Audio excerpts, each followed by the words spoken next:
Hey, what's up? Back into the video, and today I'm going to be finishing up the Killer Bee assembly stuff. And also in this video, I'm going to be going over some modifications I'm doing to the oil system, reliability mods and oil pressure mods and things like that. Let's see, pressure testing the coolant channels, which it's just making sure that it holds pressure and things like that. And just some of the things that I'm using for my oil pressure mods and why. So let's go ahead and get on to that. So for this engine build, I am using a RX-8 metal gasket, and it replaces the standard paper gasket, which is just this material. And the reason for that is because it holds oil pressure much better. It has an integrated O-ring thing. And let's see, the reason why that's important is because this little piece of shit right here is what killed the original Killer Bee. Let's see, I don't know if you can see it, but yeah, this one's already split too. It's just hard and brittle. I don't know how long it's been used in an engine before, but yeah, these things fail. And when they pop, you lose oil pressure and your bearings go to shit. In my case, the front rotor bearing seized to the eccentric shaft. It's actually still stuck to the eccentric shaft to this day. Haven't been able to get it off. I haven't really tried that much either. But that's besides the point. The point is, this is a point of failure in old school engines. So I think these were used between, let's see, 1974 to 1985, and in all engines before that too. But I don't know all the information about those. But I'm pretty sure they use something similar to this. But in 74 to 85, 13B and 12As, rubber front cover O-rings were used and relied on to hold oil pressure. So yeah, that goes in the trash. I have a brand new one too, but not going to use that. And what replaces that on the RX-8 gasket is this little thing right here. And there is one little mod that you have to do in order to use this gasket. So we're going to go over to the engine. So I reached out to a friend of mine who's a machinist, and he made this little recess filler. Because in a stock iron, there's that little recess there, and I just gave him the measurements, and he made that little O-ring recess filler for me, and that makes it so this whole piece right here is flat with the rest of the surface. And this little guy just gets squished between this surface and the other flat surface, and basically it's just mimicking a RX-8 front cover and iron assembly or whatever. So that's the point for that little filler piece. But let's see what other people have done in their builds and stuff like that. And I'll also include a link in the description below to where I found the original information for this. People use like a Teflon O-ring, which is only compatible with FC engines and Ford. And let's see, they use the Teflon O-ring and then like just a standard washer that fits in there or something like that. This is way too thick, but something like that. And it seems to work pretty well, but I didn't want to go that route. I wanted to go the correct route and have an actual filler piece made to fit. And I think that'll be a little bit more reliable to hold oil pressure and stuff like that. So I think the metal gasket started being used in rotaries in the Series 7 FD or Series 8. I'm not sure which one, but we didn't get either of those in the States, so I don't really know. But that's also why I'm using the RX-8 gasket instead of one of those, is because, well, it's cheaper, easier to get, and don't really have to do much modifying. Which brings me to my next point, comparing a standard unmodified gasket compared to this modified one. So obviously there's a lot of meat cut out of it, and that is because, well, there's no point for any of it. Let's see, in the rebuild kit that I got, it comes with 2 washers that go in place of where this is. I could just use it just like this, but I don't want all this extra overhang sticking out. So I just cut it to shape. Also on the older front covers, if you look right here, there's a hole, the hole thingy or whatever, and there isn't one on here. So I just cut past that and then cut all that meat out. back over to the engine. Just a small modification, but I am not going to be using an oil metering pump with this engine, or actually any of my old school engines. So if you look inside of right there, there is no cam for the oil metering pump. I removed that because, well, I'm not using it. Instead of doing all this, you could just, put a block off plate, which, I'll put that one on there anyway. But also tapped and put a plug in this little hole. This is where the feed, the oil feeds through the front cover. It goes through this little hole, then goes through this little line right here and into the oil metering pump cam thing. It gets fed out here and then goes into your carburetor or rotor housings or wherever it's going. And that's how that works. But no, that's all removed. Okay, so next thing I want to talk about is oil pressure. So before anything, I just want to get out of the way that this is not a race regulator. Just like this 7.5 millimeter oil pump, the rotor inside of it anyway, being 7.5 millimeters, is not a competition pump. These are stock components. 70s rotaries all use these regulators. They're adjustable. You can adjust the pressure in them.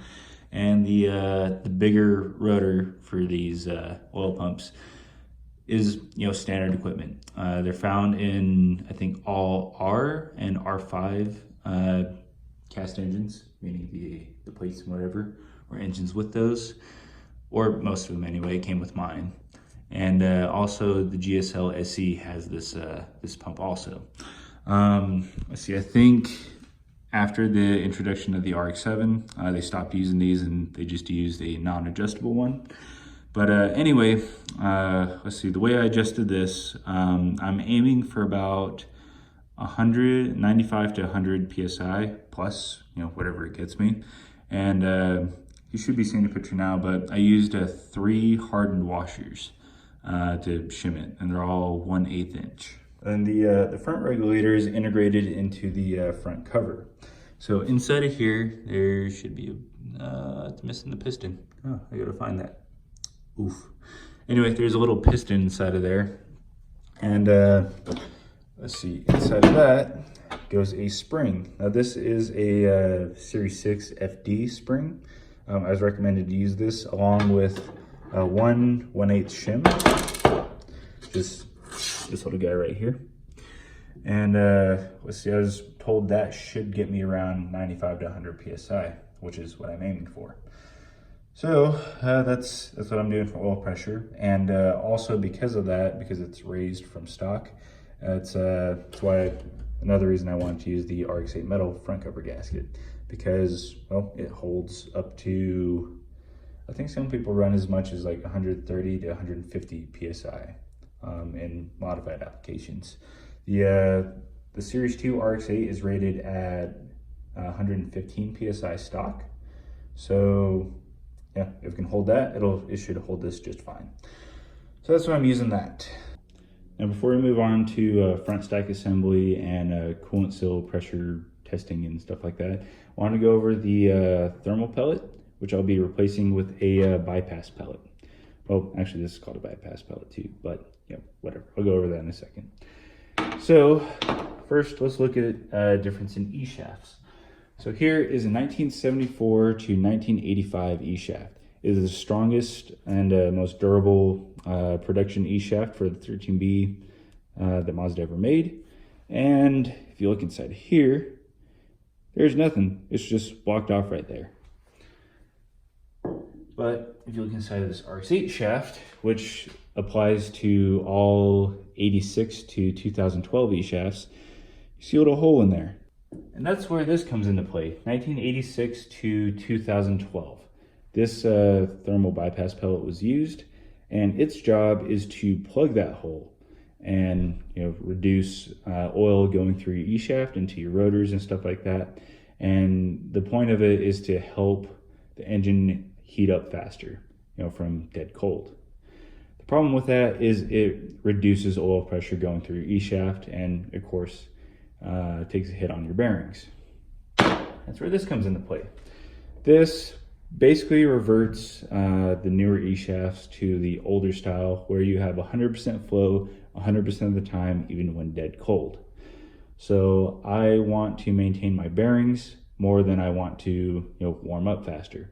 So I'm going to install this on the Killer Bee, and I'm also starting to notice signs of this failing in my Series 2 RX-8 at 152,000 miles. When I start dead cold, I start at like 50 PSI or something like that. Then it goes down to like the teens, somewhere around there. I've even seen it go down to single digits, which was fucking scary. Yeah, those things are symptoms of this little guy failing. And when it fails closed.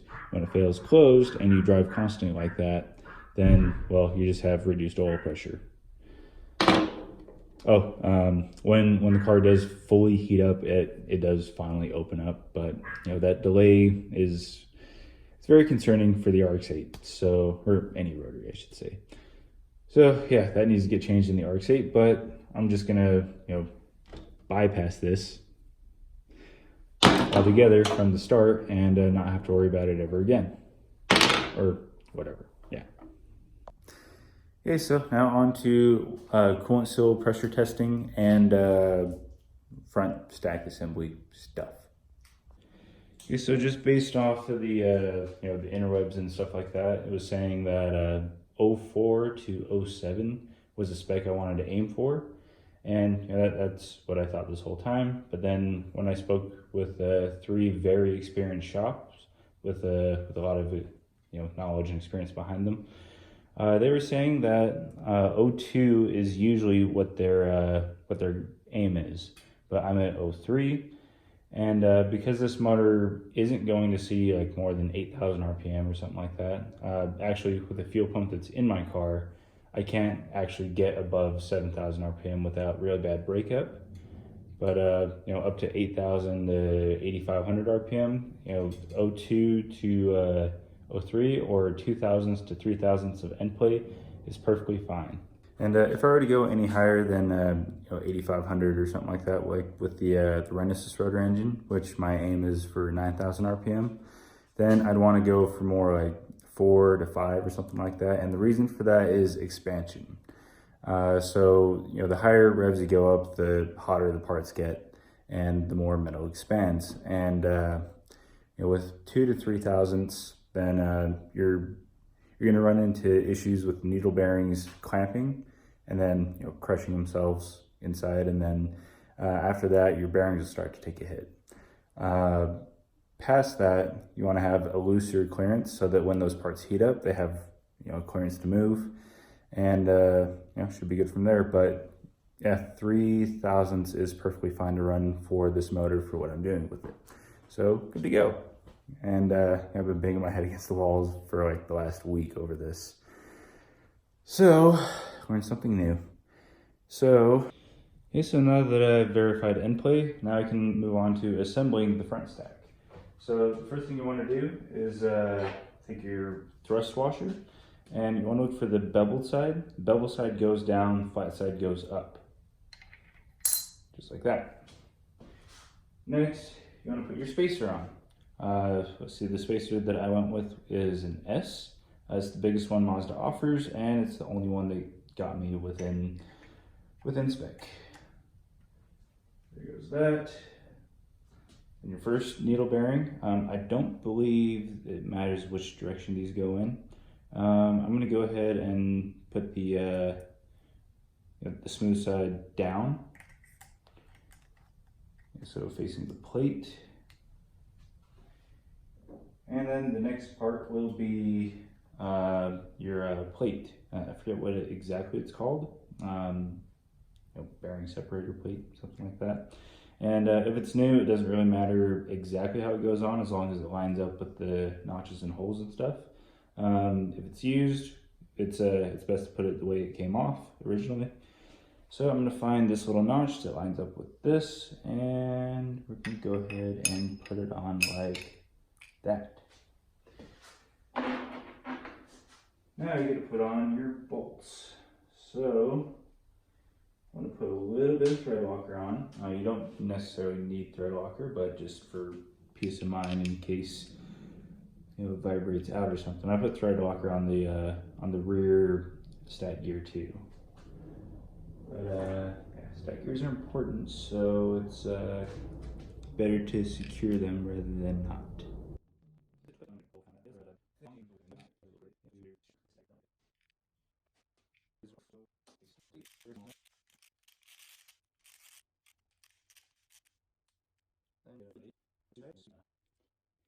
Here, I don't really care too much about it.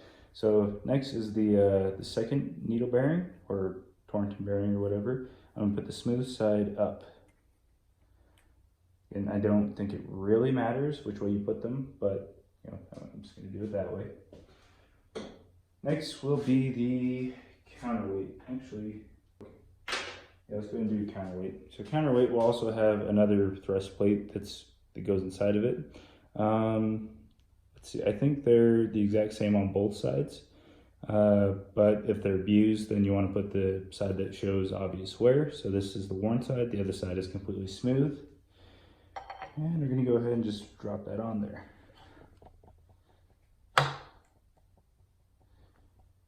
Okay, all right, next one's the fun part, because now we're gonna do our oil pump drive gear thing.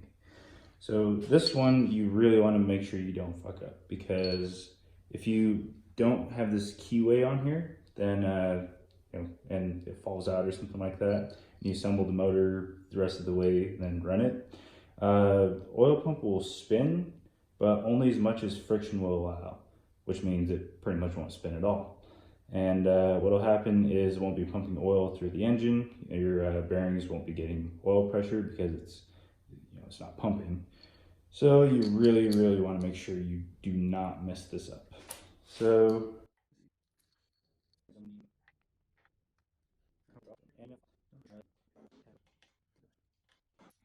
and if you're not sure about it, just trial and error. Just keep going until you get it. You may get it the first try, or you may get it on the second, third, 10th, whatever. As long as it takes, as long as it gets in there. It really sucks is you can't see it. Okay, so I'm gonna stop recording right now so I can use my phone's flashlight and verify that that keyway is in there. Okay, so I had to give it a couple taps to actually get it all the way down, but it is in there. You see it right there, and we're good to go there. So we can move on to the next. Okay, so the next thing I'm going to do is put the oil pump washer on, and then put the nut on. So this nut, or not the nut, the washer, it's damaged right here, and that's intentional. That's because you have to bend it in order to oh yeah, it has a little notch too. Yeah, so take that little notch and line it up with the notch on the sprocket or gear, whatever you want to call it. And then put your nut on. This is a 17 mil nut.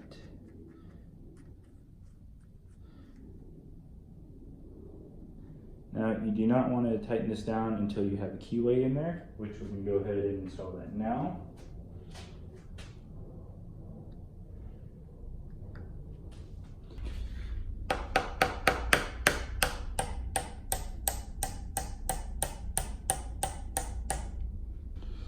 Okay, it looks like that's going all the way down, just as I hoped it would.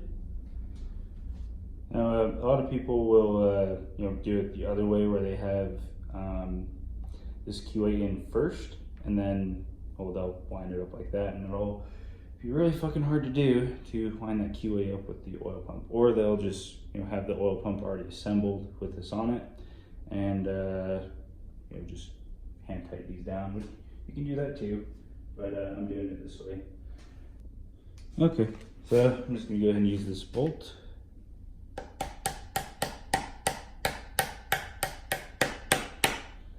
Alright, so that's bottomed out now and all good to go. But because I was touching it with my nasty dirty hands, we go ahead and not use a nasty dirty rag, instead a somewhat clean one. Just clean that shaft off. You don't ever want to go through life with a dirty shaft, so make sure you clean your shaft. Alright, so that's all good to go. Next will be the dizzy thingy, sprocket, whatever. Pop that on.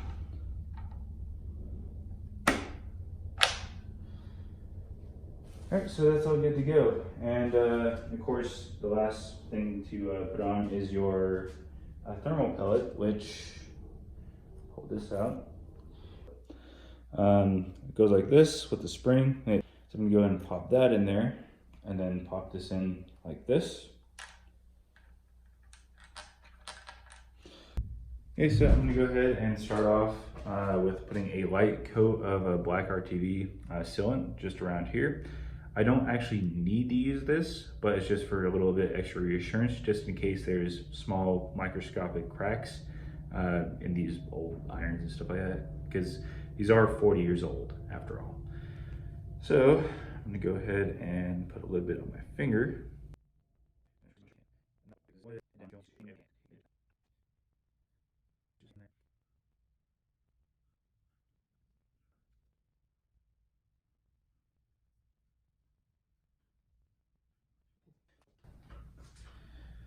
And I'm gonna go ahead and lay this little guy down. And because the water pump gasket's integrated with it, you gotta get it around those studs, unless you don't have the studs installed, and that's a different story, but whatever. Now, normally this, what is it? Oh yeah, it's a dowel. There should be a dowel over here too, but when I disassembled the 12A that this came off of, it came out with it. So yeah. So I'm gonna go ahead and coat this too, but I'm not gonna have you watch through that. So I'll be right back. Okay, I'm gonna go ahead and put this on.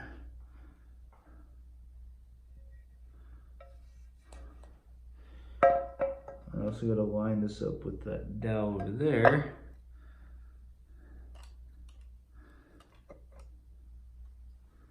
So it'll actually go in, which it is. And then, where'd those bolts go? Okay. So I am using a aftermarket kit of front cover bolts, and they are the Himny Racing FC RX-7 front cover kit.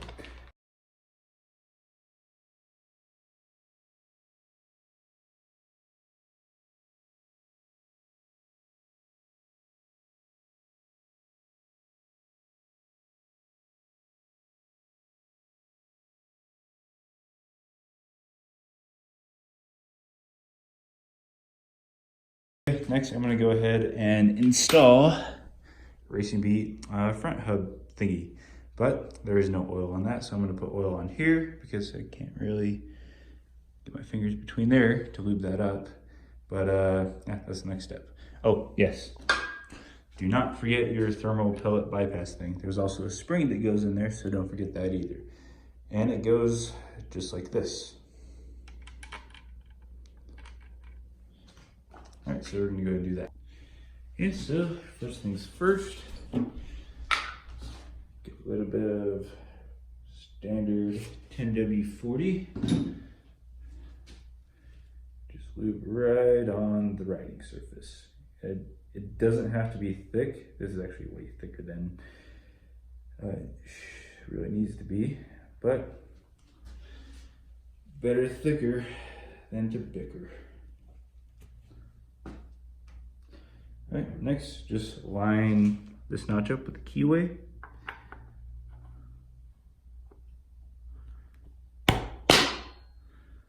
And just like that. Next, you want to take your front bolt, and do not forget your brand new copper washer.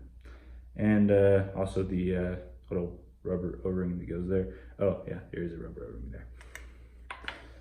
And just thread that in, just get it started. This is a 19 mil bolt, so an extension with a 19 on it. Just speed up the process. And we're gonna go ahead and torque down to 90 foot-pounds.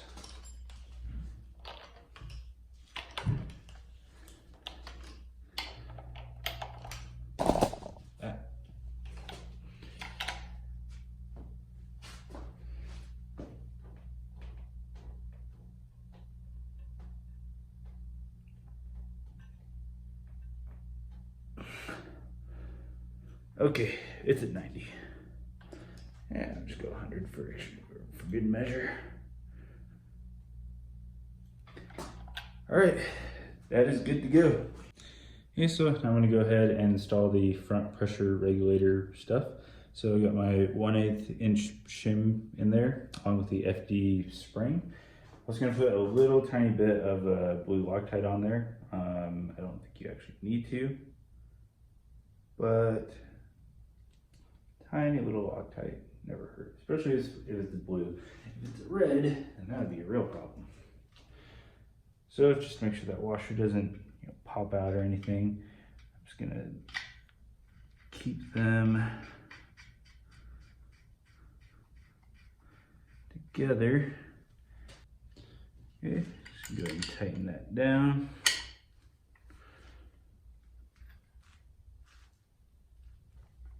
Okay, that is gonna go nowhere. There should be a torque spec for that, but that felt pretty damn tight. So next thing I'm gonna go ahead and do, make sure there's no overhang of the gasket, which there is not. Where am I? So, God damn it, where's my shit going? Yeah, so I'm just gonna take black RTV and just put a small bead down.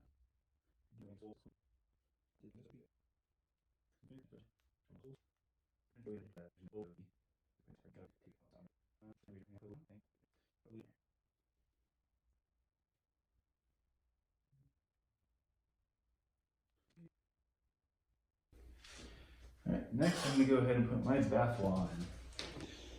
Yeah, well, it turns out I didn't put Loctite on this, so that's whatever, good thing anyway.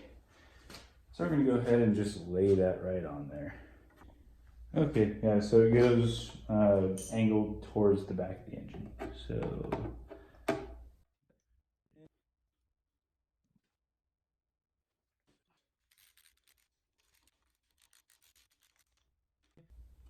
now again, there should be a torque spec for this, but I don't know it, so whatever.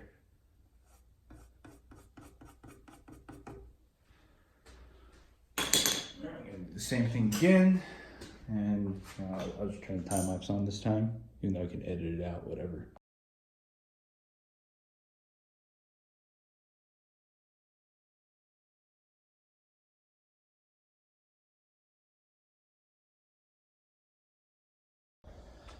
Okay, so now that's all done. So next thing, you want to make sure that your entire oil pan is bone dry, completely clean, no debris whatsoever.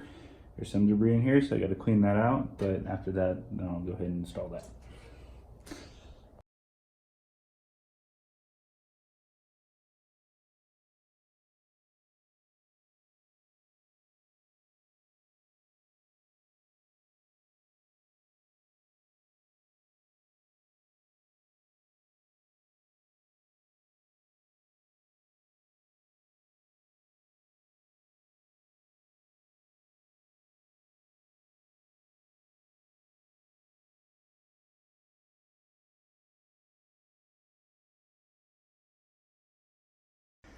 All right, so oil pan bolts are in, except I did run into a couple issues. I guess 2 of them were slightly too long, and I went slightly too hard, and they snapped off. So I'm gonna have to get those out. But at least the sealant's all kind of bulged out a little bit. So that tells me that it should be okay.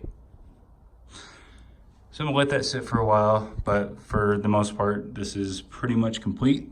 Next thing to do is to get the engine out of there and then put this in. But today we're gonna be swapping the rear end out so I can actually drive that again, because well, the rear end is completely shot. But anyway, that's it for this video. So like, comment, subscribe, and see ya. Okay, so here's how the giveaway works. Jack, come here. What? Tell me something you like about rotary engines. They're rev high. And? What do you love about them? The throttle response, they're different. They no one knows how to work on them, so the fact that you know how to work on them is kind of cool. Not me, you. What do you specifically? Well, that's what I mean. The fact that I know how to work on them is kind of Okay. cool. Okay, well, yeah, close enough. Anyway, So he told me something he likes about rotary engines. So here you go. Sweet. I won. Yeah. And that's all you got to do for, well, if you watch my last video, I explained all the details in there. But go watch that, watch through and see all the details and stuff. And, well, you get to win some of these other things. Those little guys. All right, now, see ya.